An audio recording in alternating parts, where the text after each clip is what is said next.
Խնդրեմ դեմքով կամերաներին են ինքնին։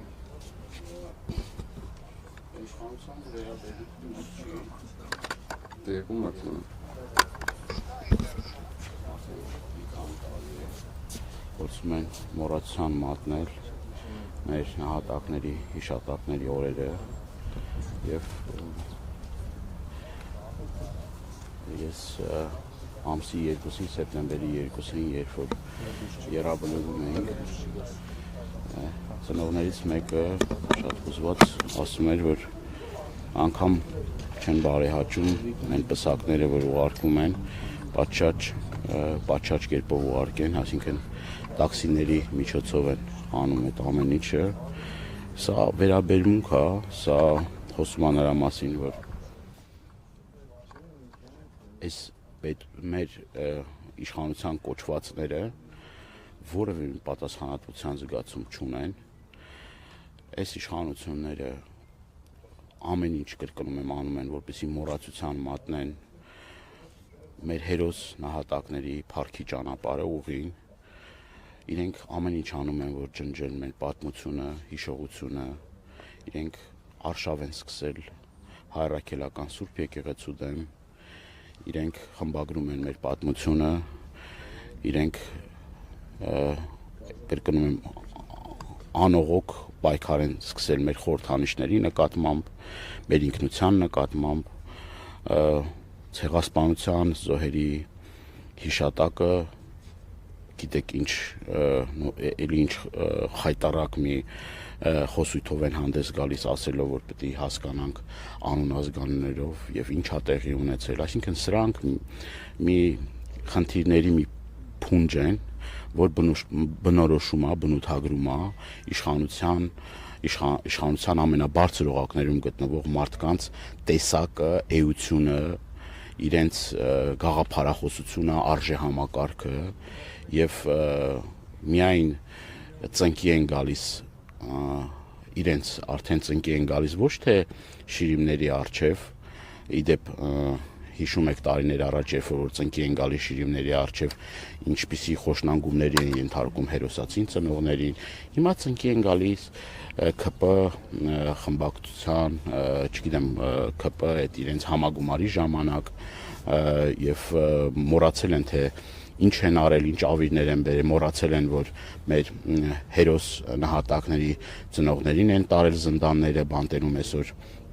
Արան Արուսլամյան անազատության մեջ, Գարիկ Նագալեյան, վերջերս իմացանք էլի մի հերոսացին ծնող են, էլի անազատության մեջ պահում, սենց շարունակ եւ անազատության մեջ են պահում ծնողների, որոնք իրենց կարծիքն են արտահայտել, որոնք դեմ են գնացել այս ապիկար դավաճանական իշխանություններին եւ էլ ինչա պետք հասկանալու համար, թե իրենք ինչ վերաբերմունք ունեն, էլ ինչա պետք հասկանալու համար, որ իրենց սեղանին եղել է փաստաթուղթ եւ միջև հիմա չեն հրապարակում այդ փաստաթուղթը եւ ասում էին Արցախը Հայաստանը եւ վերջ մենք սկսում ենք սեփական էջից, սեփական զրոյական կետից նոր պատերազմ, նոր տարածքներ, հետո այսքան արհավիրքներ բերելով խմբագրում են, կրկնում են մեր պատմությունը։ Ամեն ինչ ավելի քան պարզ է, մեր ժողովուրդը հասկացել է ում հետ գործ ունի եւ իրենք այլևս չեն սպասարկում մեր պետության, մեր ժողովրդի շահերը։ Այսօր խոսվում է, որ խաղաղության դարաշրջան ենք մտնում, արդյոք հիմա հավանական է խաղաղություն այն էլ թշնամու հետ։ Հերթական խաբկանքն է, հերթական մանիպուլյացիան է, տեսեք, ես մի քանի ամիս առաջ Սյունիքում էի եւ տեսնում էի, մտել եմ այդ տները եւ տեսել եմ, թե ադրբեջանցիները ինչպես են այդ խաղաղությունը պատկերացնում։ Ես տեսել եմ այդ կարակված փամփուշտների տեղերը, ես տեսել եմ այդ արկերի տեղերը, ես ինքս էլ այդ կարակոցի ձայները լսել եմ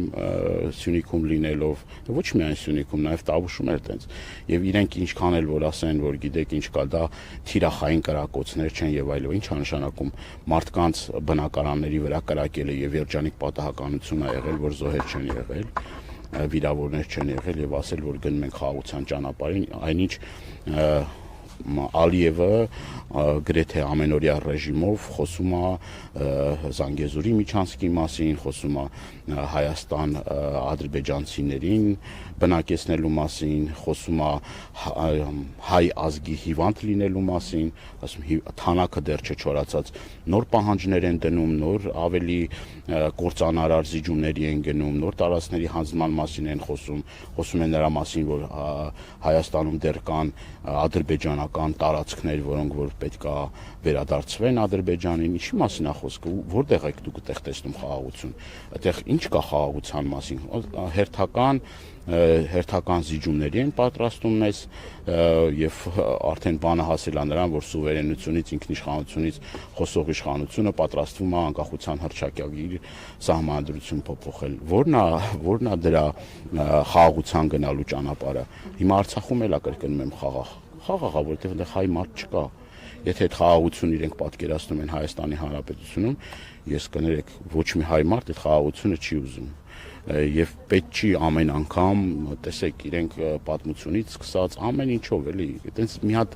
տեղ չկա, այտենց մի հատ սրբություն չկա, որ իրենք չկպնեն։ Այն խոնարհումի եւ հիշատակի օրերը ֆեստիվալներ կազմակերպելով դրանով են գնում խաղաղության, այսինքն որն է, ես ուզում եմ հասկանամ, որն է դրա խաղաղությունը։ Թշնամու պատկերացրած խաղաղությունը դա առանց հայի Հայաստանն է։ Պարոն Դանիելյան, պատերազմից 1 տարի անց 2021 թվականին իշխող քաղաքական ուժի պատգամավոր Ռուբեն Ռուբինյանը Դաշնակցությանը մեղադրում էր պատերազմի ժամանակ փողոցներում ակցիաներ անելու համար։ Որտեղ էր 44-օրյա պատերազմի ժամանակ Դաշնակցությունն ու ինչ էր անում։ 44-օրյա պատերազմի ժամանակ Դաշնակցությունը առաջնագծում էր ես եւ իմ ընկերները առաջնագծում մեր հայրենիքի, մեր պետության սահմաններ ենք պաշտպանում Արցախում, գիտեք, որ այդ օրերին ինչքան դաշնակցության կամավորական ջոկատներից ինչքան մենք ընկերներ ենք կորցրել, այսօր էլ ամեն անգամ եռաբլուր գալով խոնարհվելով իրենց շիրիմների, իրենց հիշատակը վառ պահելով, գիտեք ինչ, դա անբարոյականություն է, էլի, անբարոյականություն է, իրենք էլ լավ գիտեն դաշնակցությունը եւ դաշնակցականները որտեղ են եղել, իրենք լավ գիտեն, որ դաշնակցության, չգիտեմ, դաշնակցության կուսակցության վերին օղակներում եղած մարդկանցից սկսած եղել են առաջնագծում Գերագույն մարմնի նախագահը Սիմոնը Սիմոնյանը առաջնագծում ա եղել մեր Երևանի կոմիտեի ուրեմն ներկայացուցիչը Գեգամը Մուշեղյան, որ ցավոք էլի երաբլուրում ազովել է եւ բոլոր մեր ընկերները կրկնում եմ ճնշող մեծամասնությունը եղել է առաջնագծում եւ ոչ միայն 44-օրյա պատերազմի ժամանակ, այլ նաեւ 90-ականներին այսօր նայեք պատմությունը եւ կտեսնեք, թե դաշնակցությունը որտեղ է եղել։ Ընդհանրապես պետք է պատմության դասագրքերը կարդալ, իսկ եթե կարդալ չգիտեն, ուրեմն պետք է ձենները կտրեն, կամ եթե գիտեն, բանով են ասում, դա խեղաթյուրելու նենգա փոխելու նպատակով են ասում, ել ավելի վատ իրենց համար։ Արծրուն Հովանեսյանն էլ էր գրառում արել այդ օրերին կամավորական շարժման հասարակական կազմակերպության մասին, որը եթե չեմ սխալվում դաշնակցությունն է, Լյուլիա Սազի դեպքերի հետ կապված այդ մասին ինչ կասեք։ Ես նորից եմ կրկնում մեր ընկերների արյան հերոսաբար կռվելու արդյունքում մենք կարողացել ենք բազմաթիվ հերոսական հաղթանակներ տոնել 90-ական թվականներից մինչև 44-օրյա պատերազմ այդ պայքարը եղել է, որևէ մեկը իր անձը չի խնայել, իրենք կրկնում եմ լկտիաբար ստում են, ես ուզում եմ իմանալ իրենք որտեղ են եղել, իրենք ինչ են արել այս պետության համար, բացի այսքան արհավիրք բերելուց, բացի այսքան դժբախտություն բերելուց, բացի հերոսացին ծնողներին բանտարկելուց, բացի արշավ սկսելուց, բացի տարանջատումներ մտցնելուց, ազգային պարակտում մտցնելուց, Արցախ, Հայաստան այդ ջրբաժանը ստեղծելուց ինչ են արել։ Ու հիմա էլ շարունակում են նույն գործելավոճով, այսօր էլ մոռացության մատնելով, այսօր էլ այս օրերին էլ որևէ մի ծպտուն չհանելով փորձելով մի բան անել, հաճանալ Էրդողանին, Ալիևին, որպեսզի կարողանան շանս ստանալ վերարտադրվելու։ Իրանց միակ նպատակը դա է։ իրենք հենց այդ գործով են լծված, որպեսզի կրկնում եմ Էրդողանի հոգին փառավորվի, Ալիևի հոգին փառավորվի եւ կրկնում եմ էլի ես շատ բան կարելի ասած այսօր, բայց ցավոք սրտի չեմ ուզում շատ երկար խոսել, ուզում եմ մեր նորից իմ ցավակցությունս հայտնել, իմ խոնարհումը հայտնել բոլոր մեր զոհված եղբայրներին, իրենց ընտանիքներին եւ համբերություն մաղթել, որովհետեւ բացի այն, որ իրենք անդառնալի կորուստներ են ունեցել, հիմա էլ ամեն օր ես տեսնում եմ իրենց տառապանքը, տեսնում եմ Եռաբլուրում, տեսնում եմ իրենց տներում, տեսնում եմ փողոցներում, որովհետեւ այդ պատերազմից հետո, այդքան արհավիրքից հետո, այս ամեն ինչից հետո փոխանակ կրկնում եմ այս հերոս տղաների ամեն մեկը մի հերոսական ճանապարհ է ամեն մեկին մի ձևով ուշադրություն դարձնեին, մի հատ ֆիլմ նկարեին, մի հատ իրենց օրինակով դաստիարակային սերունդերին, հակառակ այսօր դպրոցներում ազգայինը, ուրեմն ազգայինի նկատմամբ արշավ է գնում։ Այսօր դպրոցներում խմբագրում են մեր պատմությունը, այդ օրինակով պիտի սերունդները դաստիարակվեն։ Սերունդները պիտի դաստիարակվեն այս տղերքի հերոսական փառավոր ուղու, ուրեմն պատմություններով, որպեսզի վաղը մյուս օրը անհրաժեշտության դեպքում մենք բոլորս կարողանանք ոտքի կանգնել եւ պաշտպանել մեր հայրենիքը։ Իսկ ասելով, որ այլևս դուք կարող եք երջանիկ ապրել, այլևս կարող եք խաղաղ ապրել, գիտեք, որ այսօր ռազմական բյուջեն են կրճատում $260 միլիոն կրճատում է տեղի ունենում պաշտպանական ոլորտում։ Ամբողջ աշխարհը զինվում է, թշնամին զինվում է, գիտեք, որ Ադրբեջանի ռազմական բյուջեն ավելացնում է։ Իսկ նրանք ասում են դա մեր դեմ չի։ Իսկ Ադրբեջանը վերջին տասնամյակների ընթացքում ում դեմ է պատերազմ մղել Ռուսաստանի, Իրանի Իսլամական Հանրապետության, որի Վրաստանի դեմ է պատերազմ մղել։ Էս ինչ հիմարություն է։ Բայց չէ, այս մարդիկ ռազմական բյուջեն կրճատում են, ֆեստիվալների բյուջեն ավելացնում։ Այս ամեն ինչն է ինչ որ բնութագրում է իշխանությունների իրական դեմքն ու պատկերը։ Շնորհակալ եմ նորից էլի Անդրանին կներեք եւս մեկ հարց, նաև անդրադառնանք նրան, որ վերջերս իշխանությունները մի հայտարարությամբ են հանդես գալի 3-րդ հանրապետության էջը փակել եւ 4-րդ հանրապետությունը հռչակել։ Այս մասին ինչ կասեք, այս բարագայում 4-րդ հանրապետության հռչակումը իրենք ոչ թե 3-րդ հանրապետության էջն են փակում, իրենք Հայաստանի հանրապետության էջն են ուզում փակել։ Այդ 3-րդ հանրապետությունը, ասում են 3-րդ հանրապետության էջն են ուզում փակել։ Իրենք Հայաստանի հանրապետության էջն են ուզում փակել։ Առանց 3-րդի էջ ուզում են փակեն Հայաստանի հանրապետության էջը, ոնց որ փակեցին Արցախի էջը։ Արցախի համար ինչ էին ասում։ Ինչ են ասում Արցախի համար։ Ասում են մի փոքր նշաձողը իջացրեք, լան կոնսոլիդացիա, դրանից առաջ ասում են Շուշի հադրուտ դեօկուպացիա, անջատում հանուն փրկության, ուր է հիմա Արցախը։ Ումն է Արցախը հիմա։ Ասում են, թե չէին ասում։ Ասում են, չէ։ Հիմա նույնն էլ Հայաստանի հետ է կատարվում, ինչ տարբերություն։ Ես կրկնում եմ, ինչա արցախցիների երակներում ուրիշ արյուններ հոսում։ Այդ էթնիկ զտում ցեղասպանությունը մեր քույրերի եղբայրների հետ չի տեղի ունեցել։ Հիմա այդ շիրմաքարերը, որ պղծում են, հիմա որ մեր պատմամշակութային կոթողները ավիրում են, դա ուրիշ մի ազգի պատմամշակութային կոթողներ են, ուրիշ ազգի եկեղեցիներ են, ուրիշ ազգի սրբավայրերն ու գերեզմանակարեր են, խաչքարեր են, հուշարձաններ են, ուրիշ ազգի են, հայ ազգինը չէ։